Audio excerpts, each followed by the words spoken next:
Hi, my name is Courtney Tampone, and I was assigned Section 2 of Chapter 1, pages 12 through 19. So, in this chapter, we're going to go over four different people who research different theories of psychology, particularly behaviorism was a main theme in those pages. And we're going to look at their theories and how they impacted learning and behavior. So, we're going to start with Edward Thorndike. Edward Thorndike had always had an interest in understanding the minds of animals. For his doctoral dissertation, he developed an experiment that analyzed the behavior of cats. He made a puzzle box of wood and chicken wire, and he placed a cat in it and observed how long it took for the cat to learn how to exit. When the cat was able to do so, he would be rewarded with food.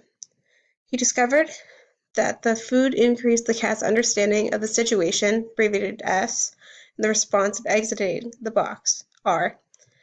This is termed the SR association. He later expanded upon this observation and developed the law of effect. He proposed that when the response results in satisfaction or reward, the relationship between S and R is enhanced. If the result of the response is unfavorable, the association is weakened.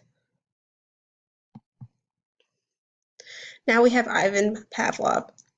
Ivan Pavlov was a Russian physiologist who also enjoyed studying animals. He particularly was interested in studying their digestive system.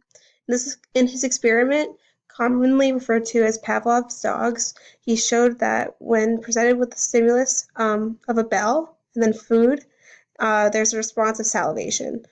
When food is not presented after the bell, the dogs still salivated when hearing the bell because they now associated the bell and food together. This is called classical conditioning.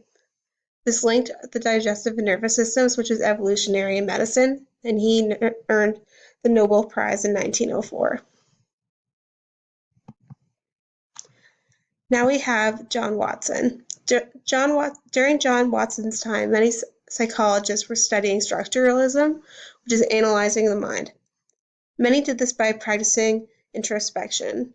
However, this is highly subjective as it only pertains to one person. Watson was an advocate of studying psychology based on something objective like behavior. So he wanted to prove things that can be universal for all people. So he executed the Little Albert experiment to observe behavior. And what he did was that he repeatedly presented a white rat to an 11-month-old boy who is the child of a nurse that worked near him. And when he reached out to touch it, they would frighten him with a loud noise. And this fear permeated into other things like that were similar to the rat as well. So anything white or furry, because he associated the fear from the loud noise with the rat. Watson accomplished this through conditioning. So he also wrote a book called Behaviorism, and that was published in 1924. And it emphasized that in the right environment, anyone can accomplish something, no matter his talents or abilities. So he was very much an advocate for the idea that you are highly influenced on your environment. And finally, we have B.F. Skinner. B.F. Skinner also studied behaviorism, but he took it to a higher level. We now call his theories radical behaviorism. So Skinner studied how reflexes worked. So he explains how with every given stimulus, there is likely a response. This is commonly abbreviated between the correlations S and R, stimulus and response. Skinner said that behavior is related to the environment, and to prove this, he created what is called the Skinner box, which is depicted here on the slide. It was designed to fit a rat inside, and it had a lever that when the rat would touch it, it would reveal a pellet of food, and it would reveal a new one every single time he pulled the lever.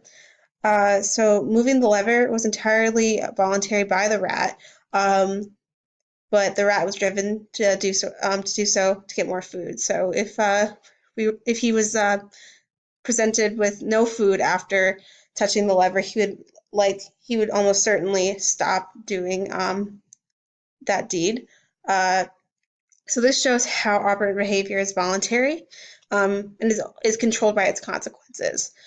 His research is summarized as the operant-respondent distinction, and he distinguishes between operants and respondents, so I'll explain that now. Operant risk behavior is emitted by its consequences, and respondent behavior is elicited by its antecedents. So thank you very much for listening. I hope you have been informed on Chapter 1, pages 12 through 19.